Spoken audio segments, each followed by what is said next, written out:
And thank you very much for this interview. And I want to ask about your presence here in Posidonia. Thank you very much, Markos. Thanks for Maritimes. Thanks for the interviews. Posidonia is always a very important event for the Marshall Islands International Registries. And we have a big presence, a big office always here, but we bring people, many people from around the world, including Brian here. We'll talk a bit later about his areas. In terms of the feedback we're getting from the clients is very good. We're very positive, very pleased about that. And in terms of the registry, it's reflecting that in its growth. We're now nearly 212 million gross tons. We're going well. Everything's good. Yes, it's a great opportunity to meet with owners and operators on their ships and just talk and just have nice discussions about their operations and about what we can do to support their operations. So it's a very, very nice meeting, very nice event. Proud to be here. I want to ask about how does the registry support shipping company in the energy transition? Right. Well, we support them in all areas. Energy transition is particularly important at the moment. There is a little bit of uncertainty in it, so we're trying to help people with the uncertainty. But in terms of pushing forward, many of our operators are just pushing forward as we'd expect, and we help them with working with the class societies, joint development projects, guidance on the various like IGF-related guidance materials that are coming out.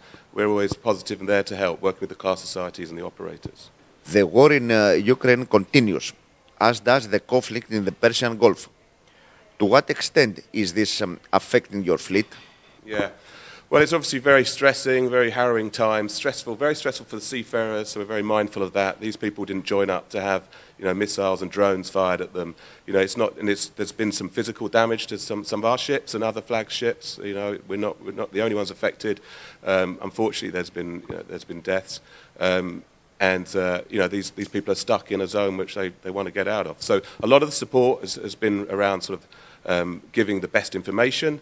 We have a team of people in our marine security team who are now more than ever engaged. It's a full-time job trying to understand what's going on in these zones, whether it be in the Ukraine-Russia conflict or in the Middle East.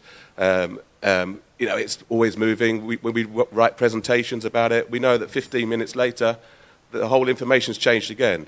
And there's lots of pressures on the owners from charterers, whatever it will be, or from Intel, where they want to get out the strait. It's hard, and we're fully engaged. Okay, now, Mr. Poskiatis, do you want to add something about? Yes, just that we're, like Simon said, we're fully supportive of whatever we can do to help the owners and operators get through these difficult times. The Republic of the Marshall Islands has achieved 22 consecutive years of Cool Ship 21 recognition. What does this mean both for the registry itself and for the ships flying your flag?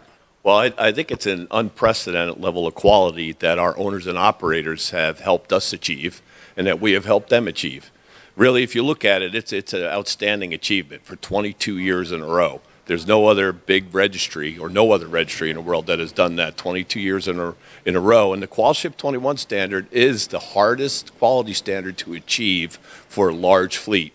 And as you can see, we are the really only large fleet that has achieved it for over 22 years. So it's really a reflection of a level of effort of our owners and operators, a reflection of our ROs that are supporting us and supporting our owners and operators, and a reflection, I think, of all the personnel in the registry, especially those here in the Greek market that are assisting when problems happen. You want to be there to help solve those problems. And in terms of quality, our ships take quality very seriously, and our registry takes quality very seriously.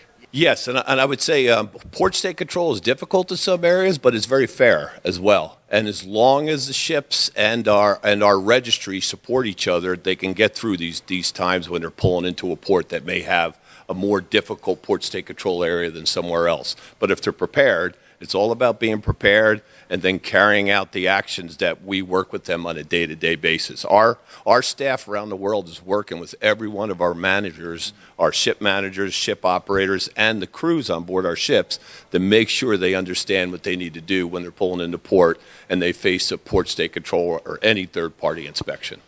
So. I'd just like to add to this that, I mean, this achievement doesn't just come by default. This comes by a well-invested team with resources that's required. I mean, Brian has a good team in the US, but we have over 500 employees around the world, 28 offices. We're fully invested in this, this regulatory environment.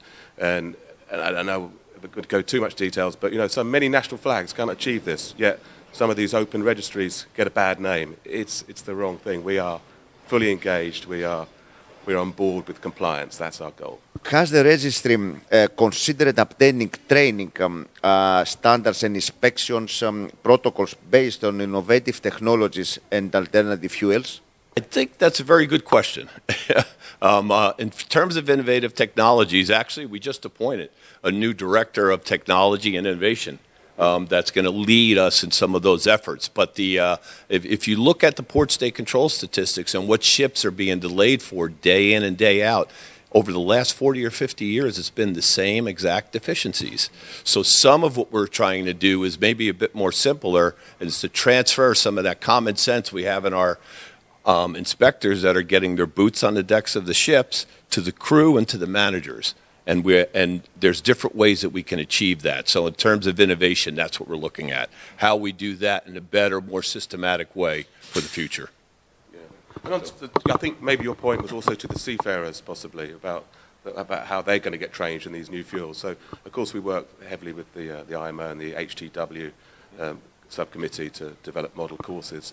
And we look at, we work with training centres and we work with operators. Because sometimes it's a bit of a chicken and the egg. How do you get this experience if you don't have this on board? So we work closely to try and evolve good solutions on that.